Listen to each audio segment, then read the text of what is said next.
नमस्ते दोस्तों, RRB NTPC 2026 में एलसीएम एंड एचसीएफ के बहुत ही खतरनाक प्रश्न पूछे गए थे। आज के इस क्लास में एलसीएम एंड एचसीएफ के जो सवाल आपके आरआरबी एनटीपीसी 2026 में पूछे हुए थे, उन सवालों को एकदम आसान तरीके से करने वाले हैं। पूरा क्लास ज़रूर देखिएगा, आपको ज़रूर पसंद आएगी ये क्लास। लाइक कर दीजिएगा, साथ में चैनल को भी सब्सक्राइब कर लेना है। आइए देखते हैं आज के सेशन का पहला क्लास। पहला प्रश्न, दो संख्याओं a और b का योग आपको दे रखा है, मतलब a प्लस b आपको 129 दे रखा है, जहां a लेस है b से, मतलब b बड़ा है यहाँ पर, है ना।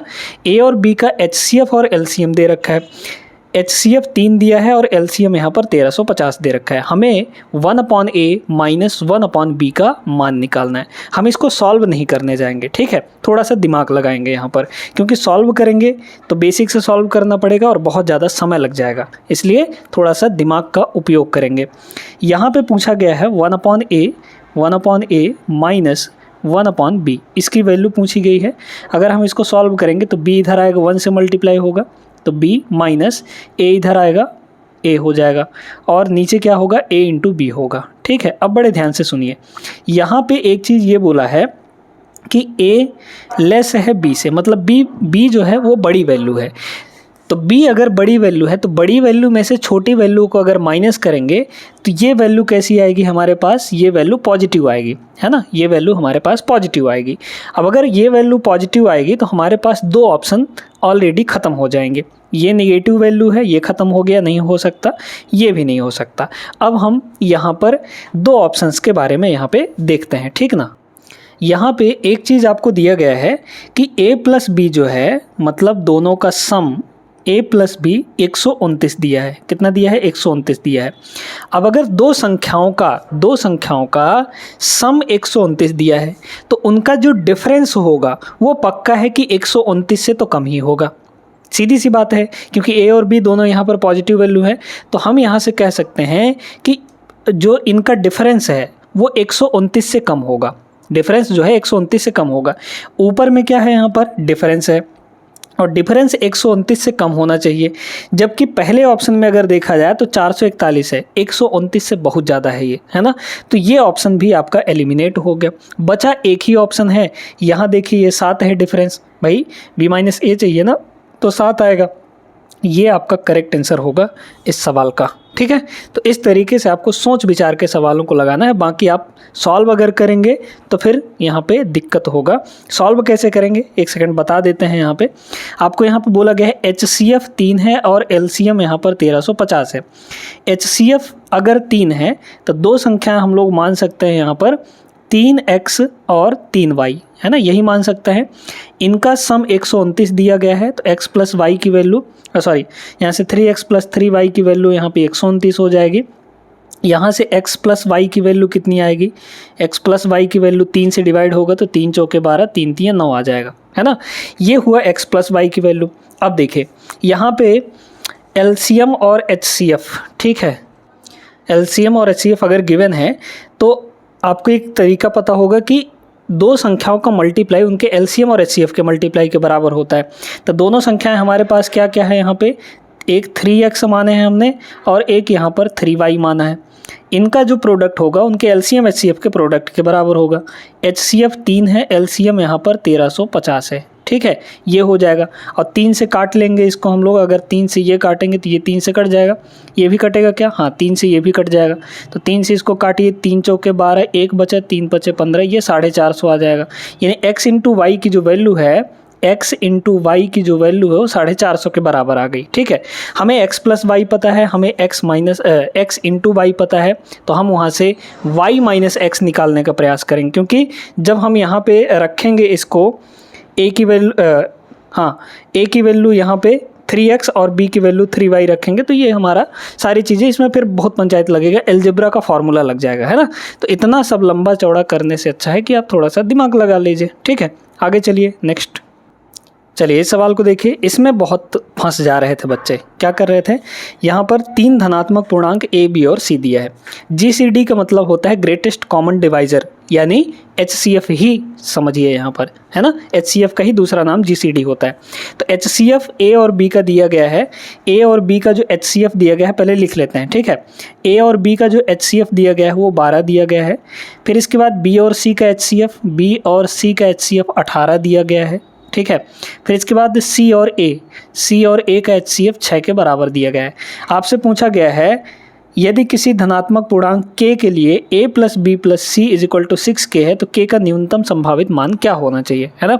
तो सबसे पहले हमें यहाँ पर a, b, c का मिनिमम वैल्यू निकालना पड़ेगा। चलिए निकालते हैं। तो a यहाँ पर लिख लेते हैं, b और यहाँ पर c, इन तीनों का हम मिनिमम वैल्यू निकालने जा रहे हैं। अब इसका तरीका क्या है ना, देखते जाइए। इन दोनों का ले लीजिए LCM। 12 और 18 का LCM क्या आ जाएगा, 36, है ना। 36 मिनिमम वैल्यू होगी जो दोनों से कटेगी, ठीक है।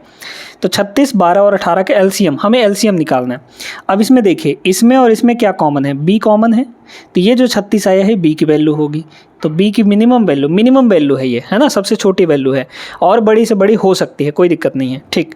अब इसके बाद यहाँ पे इन दोनों का LCM ले लीजिए, मतलब 18 और 6 का LCM तो 18 ही आ जाएगा। अब इसमें देखिए, इसमें और इसमें क्या कॉमन है, C और C कॉमन है, मतलब 18 जो है वो C की वैल्यू है, तो यहाँ पर हो गई 18। अब इसके बाद इस 12 का इधर और इधर LCM लेंगे तो 12 और 6 का LCM लेंगे तो 12 ही आएगा। और इसमें क्या कॉमन है, A यहाँ है, तो मतलब जो 12 है LCM निकल कर आया है वो किसकी वैल्यू होगी, A की वैल्यू होगी। ये हमें यहाँ पर निकल गए, ठीक है। K का मिनिमम वैल्यू यहाँ पे निकालना है, ठीक ना। तो अब A + B + C = 6K है। तो A कितना है, 12, B कितना है, 36, है ना, और C कितना है यहाँ पर 18, = यहाँ से हम कह सकते हैं कि ये 6K के बराबर है। जोड़ घटा के डिवाइड कर लीजिए, है ना, या फिर 6 से पहले ही डिवाइड कर लीजिए। ये हो जाएगा 2, ये हो जाएगा 6, ये हो जाएगा 3, = K की वैल्यू कितनी आ गई, 6, 3, 9, 2, 11। Option number D is the correct answer, ठीक है। आगे चलिए नेक्स्ट क्वेश्चन पर। ऐसे ही बहुत सारे सवाल पूछे गए थे, करेंगे हम लोग सभी को, और अच्छे से करेंगे, ट्रिक के साथ करेंगे। इसको देखिएगा, ये भी उसी टाइप का क्वेश्चन है ना। 3 धनात्मक P, Q, R दिए गए हैं, इस प्रकार हैं कि P और Q का HCF 15 है, Q और R का HCF 10 है, R और P का HCF 5 है। तो यहाँ पर देखिए कि P और Q का HCF कितना है, 15 के बराबर दिया गया है। फिर इसके बाद Q और R का HCF कितना दिया है, Q और R का 10 दिया गया है, यहाँ पे 10 हो गया। इसके बाद R और P का HCF 5 के बराबर दिया गया है। क्या कहा है, P + Q + R का योग यथासंभव न्यूनतम हो, तो यहाँ पे P × Q × R हमें निकालना है ना। सीधे यहाँ पे हमें minimum value P Q R की निकाल लेनी है, ठीक है। और यहाँ पे अगर रखेंगे P Q R की मिनिमम वैल्यू तो उनका सम भी मिनिमम आएगा, जबकि हमें यहाँ पे मिनिमम बोला ही गया है। चलिए P की वैल्यू निकालिए, P यहाँ पे Q, यहाँ पे R लिख लेते हैं। P की वैल्यू क्या होगी, इन दोनों का LCM, Q का वैल्यू है ना, क्योंकि इन दोनों में Q कॉमन है। तो 15 और 10 का LCM कितना आ जाएगा, 30 आ जाएगा। तो यहाँ पे Q का वैल्यू 30 होगा। इसके बाद यहाँ पे इन दोनों का LCM 10 ही आएगा, 5 और 10 का LCM 10 आएगा। तो इसमें R कॉमन है, एक सेकंड, यहाँ पे R और P होगा ना, यहाँ पे R और P होगा। तो R कॉमन है, मतलब 10 जो है इसकी वैल्यू है, इनकी LCM 10 आ जाएगी। फिर 5 और 15 का LCM 15 ही होगा, तो 15 यहाँ पर P का वैल्यू हो जाएगा, ठीक है। ये मिनिमम वैल्यू है, इन सभी का प्रोडक्ट हमें चाहिए था। तो 15, 30 और 10 मल्टीप्लाई कर लीजिए, 15, 30 और यहाँ पर 10, तो 15 × 45 और 2 0, मतलब 4500। ऑप्शन नंबर डी होगा, ठीक है। समझ गए होंगे। आगे चलते हैं नेक्स्ट पर। इसको देखिएगा, ये भी है वैसा ही सवाल, लेकिन थोड़ा सा ही अलग है, ज़्यादा नहीं। देखिए यहाँ पे A और B का HCF दे रखा है, ठीक है। A और B का HCF कितना दे रखा है, 12 के बराबर। फिर इसके बाद B और C का HCF 18 दे रखा है। इसके बाद C और A का HCF दे रखा है 6 के बराबर, है ना। हमें यहाँ पे बोला गया है A बराबर 12x है, B बराबर 36y है और C बराबर 18z है। x, y और z के ऐसे धनात्मक पूर्णांक हैं जो आपस में को प्राइम है। x, y और z ये तीनों को प्राइम है ना। तो बोला गया है कि a प्लस बी प्लस सी का मिनिमम वैल्यू यहाँ पर निकालनी है। ठीक है, चलिए देखते हैं। पहले तो ए बी सी की वैल्यू निकाल लेते हैं। ए बी सी इन तीनों का वैल्यू निकाल लेते हैं मिनिमम वाला। ठीक है, चलिए देखते हैं यहाँ पर। तो अगर देखा जाए तो 12 और 18 कैल्शियम कितना आ जाएगा, 12 और 18 36, 36 यहाँ पर होगा क्योंकि बी कॉमन है।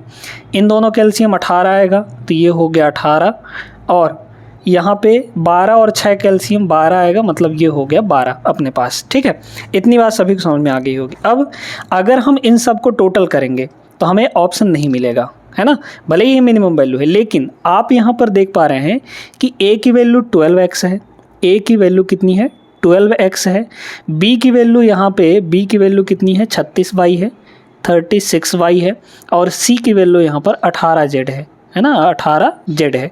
अब देखते जाइए बड़े ध्यान से। ए हमारा 12 है तो ये 12x, बी 36 और ये z। हमें यहाँ पर x y और z की डिस्टिंक्ट वैल्यू लेनी है जो आपस में सहभाज्य हो, यानी को प्राइम हो। x y z की ऐसी वैल्यू मानिए। तो सबसे छोटा वैल्यू x का हम क्या मान सकते हैं 2, और अलग अलग भी होने चाहिए, को प्राइम होने चाहिए।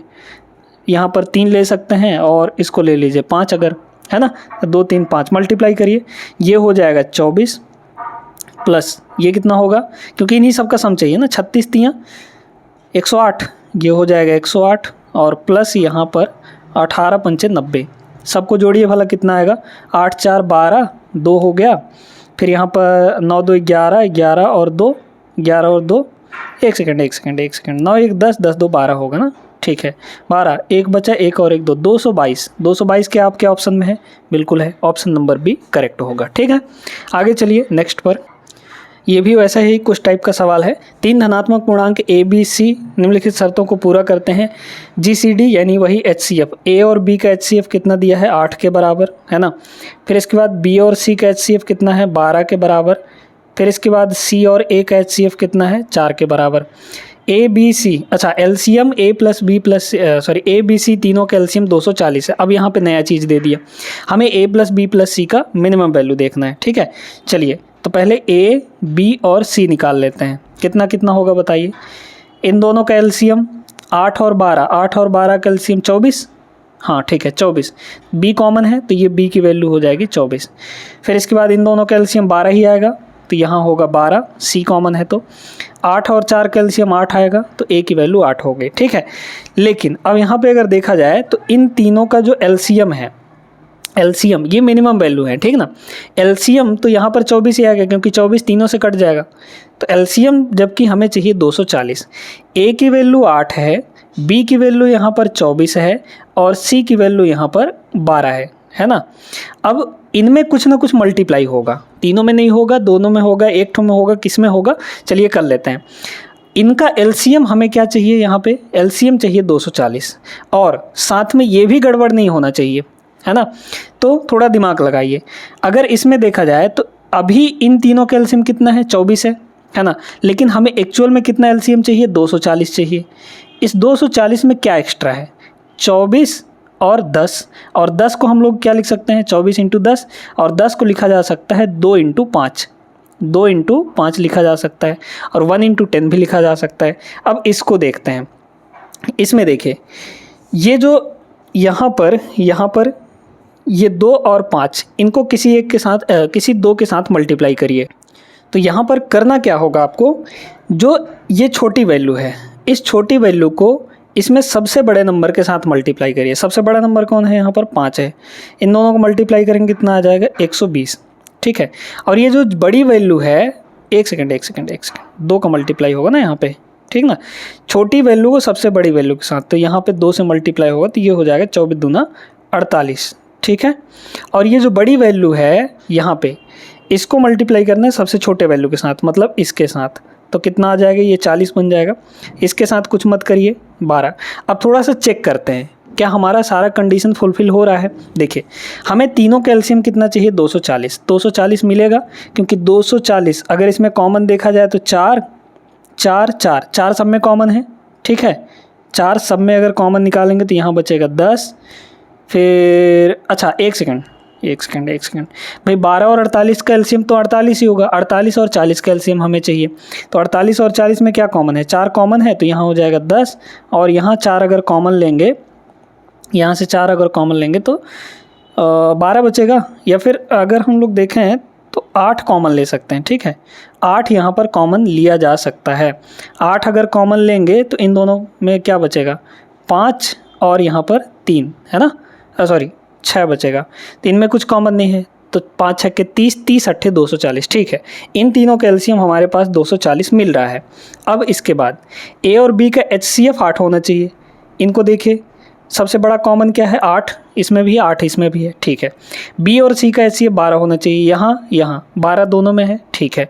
सी और ए का एचसीएफ 4 होना चाहिए, यहाँ और यहाँ देखिए कॉमन कितना है, 4, तो यहाँ पर एचसीएफ 4 हो गया, मतलब हमने जो वैल्यू यहाँ पे मल्टीप्लाई की है वो बिल्कुल सही है।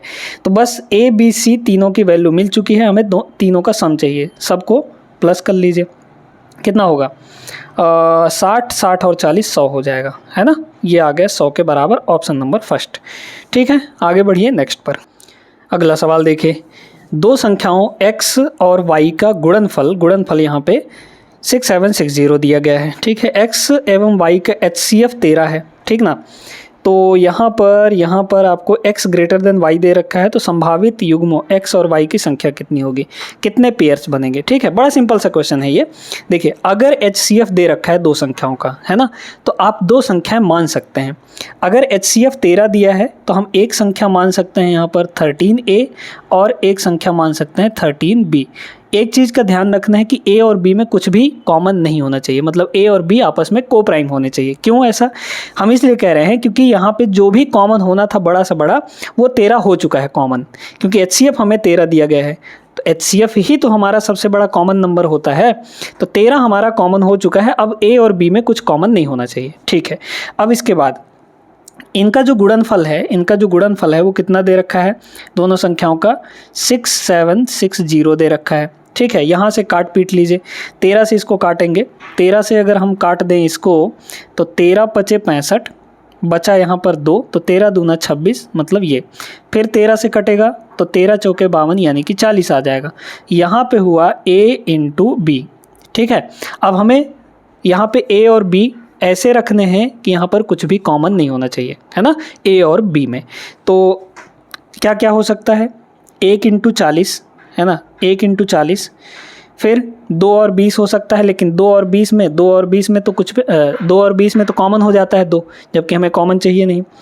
3 से कटेगा नहीं ये। 4 और 10 में भी कॉमन हो जाता है 2, और फिर इसके बाद 4 तो 5 और 8 हो सकता है, 5 और 8 में कुछ भी कॉमन नहीं, हमें मल्टीप्लाई 40 चाहिए, ठीक है। फिर इसके बाद 5 के बाद फिर 8 पे चले जाएंगे, तो 8 फिर रिपीट होने लगे, फिर 8 और 5 मतलब रिपीट हो गया, ठीक ना। तो यही दो पेयर हैं हमारे पास जो इसको सेटिस्फाई करेंगे। तो यहाँ x और y की जो संभावित युग्म है कितने बनेंगे, सिर्फ 2 ठो बनेंगे, 2 पेयर होगा, option number C is the correct answer, ठीक है ना। आगे चलिए नेक्स्ट पर। इसको देखिएगा, घंटी ए प्रत्येक 18 मिनट में, घंटी बी प्रत्येक 24 मिनट में और घंटी सी 30 मिनट में बजती है। पहली घंटी हर एक 18 मिनट में बजेगी, दूसरी घंटी हर एक 24 मिनट में बजेगी, तीसरी घंटी हर एक 30 मिनट में बजेगी, है ना। पूछा क्या गया है, ये सभी घंटियाँ पहली बार 6:30 सुबह बजती हैं, AM पर एक साथ बजती हैं। वह समय ज्ञात कीजिए जब ये घंटियाँ तीसरी बार एक साथ बजेंगी, है ना। तीसरी बार हमें बोला है, पहली बार तो 6:30 पर सुबह बज गई, ठीक है। अब हमें ये निकालना है कि भाई ये कितने घंटे के बाद या फिर कितने मिनट के बाद एक साथ फिर बजेंगी, है ना, ये हमें चाहिए। तो उसके लिए क्या करना पड़ेगा, यहाँ पे तीनों का एलसीएम निकालना पड़ेगा दोस्तों, है ना। 18, 24 और 30 का एलसीएम निकाल लीजिए। देखिए पहले तो देखिए इनमें सब में कॉमन क्या है, तो 6 सब में कॉमन है। यहाँ हो जाएगा 3, यहाँ हो जाएगा 8, यहाँ हो जाएगा 5, है ना। अब इनमें देखिए क्या कुछ कॉमन है, 3, 8 और 5 में कुछ कॉमन नहीं है, मतलब इनका मल्टीप्लाई ही एलसीएम होगा, ठीक है भाई। 6 एक सेकंड 8 नहीं होगा, यहाँ पे 4 होगा, है ना भाई। 6 कॉमन लेंगे तो 4 बचेगा ना यहाँ पे, ठीक है। तो 3, 4, 5 में कुछ कॉमन नहीं है, मतलब इनका मल्टीप्लाई करिए, एलसीएम मिल जाएगा। 3 चौके 12, 12 पंचे 60, इनका एलसीएम 60 आया। 60 को 6 से मल्टीप्लाई करेंगे 6 छक्के 36, 360, मतलब 360 मिनट, है ना, 360 मिनट बाद फिर से एक साथ बजेंगी। और 360 मिनट को अगर हम लोग घंटे में कन्वर्ट करना चाहें तो 60 से डिवाइड करना पड़ेगा, 0 0 कट गए, 6 घंटे, यानी कि हर एक 6 घंटे के बाद एक साथ बजेंगी। ये बताइए, पहली बार 6:30 पर सुबह बजी थी, फिर 6 घंटे बाद दूसरी बार बजेंगी, तो 6 घंटा इसमें प्लस करिए, यानी कि 12 बजे, 12:30 बजे, 12:30 बजे ये PM में पहुंच जाएगा, दोपहर में, ठीक है। ये दूसरी बार इतनी टाइम बजेंगी। फिर इसके बाद तीसरी बार कब बजेंगी, फिर इसमें 6 घंटे जोड़िए, 6 घंटे जोड़ेंगे तो 12 6 18, 18 का मतलब कि शाम का 6 बजे, तो 6:30 ये PM हो जाएगा, है ना। 6:30 PM मतलब शाम के 6:30 बजे तीसरी बार ये बजेंगी। तो तीसरी बार यहाँ 6:30 बजे, option number D is the correct answer, ठीक है। करने का तरीका हम आपको बता दिए हैं। आगे चलिए नेक्स्ट पर। अब इसको तो सॉल्व कर ही लेंगे, इसका कॉन्सेप्ट आपको सभी को पता होता है। दो संख्याओं का HCF 6 दिया है, LCM 72 है, एक संख्या 18 है, तो दूसरी संख्या क्या होगी, बताए देते हैं कॉन्सेप्ट जल्दी से। दो संख्याओं का जो प्रोडक्ट है उनके LCM और HCF के प्रोडक्ट के बराबर होता है। ये चीज़, ये कॉन्सेप्ट गांठ बांध लीजिए, बहुत काम में आता है और इस पर सवाल बनता ही बनता है, ठीक है। देखिए, तो एक संख्या 18 है, दूसरी संख्या हमें नहीं पता, B मान लेते हैं। LCM HCF के मल्टीप्लाई के बराबर, LCM कितना है 72 है और HCF कितना है यहाँ पर 6 है। इसको काट लीजिए, 18 से ये 4 बार में कट जाएगा, मतलब 6 चौके 24, तो दूसरी संख्या हमारी कितनी हो जाएगी 24 के बराबर। ऑप्शन नंबर B करेक्ट हो जाएगा। सिंपल सा छोटा सा प्रश्न था, ओरली बन जाता है ये। इस सवाल को देखिएगा, ये बड़ा तगड़ा सा प्रश्न है। धनात्मक पूर्णांक हल A और B के उन क्रमित युग्मों यानी ऑर्डर्ड पेयर की संख्या ज्ञात कीजिए, मतलब A और B कितने हो सकते हैं जहाँ पे A और B का HCF 28 है और उनका जो यहाँ पे दिया गया है सम, वो ये दिया गया है, ठीक है। तो अगर A और B का HCF हमारे पास 28 है तो हम दो संख्याएं मान सकते हैं। एक मान लीजिए कि 28x है ना, एक मान लीजिए 28x और दूसरा मान लीजिए यहाँ पर 28y। इनका दोनों का सम दे रखा है, सम दे रखा है कितना 868, कितना 868 दे रखा है, ठीक है। 28 से डिवाइड कर लीजिए तीनों को, तो यहाँ पे मिल जाएगा x, यहाँ पे मिल जाएगा y और यहाँ पे कितना होगा 28 से काटेंगे तो 28 तियाँ 84, ठीक है, बचा 2 तो 28 हो जाएगा, मतलब 28 से कम 28, 31 आ गया, ठीक है।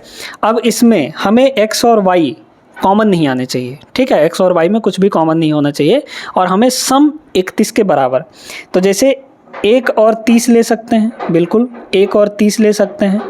फिर इसके बाद 2 और 29 ले सकते हैं, 2 और 29 ले सकते हैं, तब भी 31 होगा। 3 और 28 ले सकते हैं। इस तरीके से तो बहुत पेयर बनेंगे, हम निकालते निकालते थक जाएंगे, है ना, निकालते निकालते थक जाएंगे। तो क्या करेंगे, तो यहाँ पर आपको एक बढ़िया सा कॉन्सेप्ट बताते हैं। जब भी दोस्तों यहाँ पर दो संख्याओं का सम कोई प्राइम नंबर हो, ठीक है, प्राइम नंबर हो, यहाँ पे प्राइम नंबर हो, प्राइम नंबर, तो आपको क्या करना है, इसमें कुछ कॉमन ना हो ऐसे नंबर्स ढूंढने हैं और उनके पेयर्स कितने बनेंगे, इसके लिए सिर्फ आप ये करिए, इस 31 में 1 घटा लीजिए, यानी कि टोटल यहाँ पे 30 ठो पेयर बनेंगे। इस तरीके से 30 ठो पेयर बनेंगे जिनका सम 31 होगा और इन दोनों के बीच कुछ कॉमन भी नहीं होगा, ठीक है। तो 30 ऑप्शन नंबर C करेक्ट हो जाएगा इसका आंसर, ठीक है ना।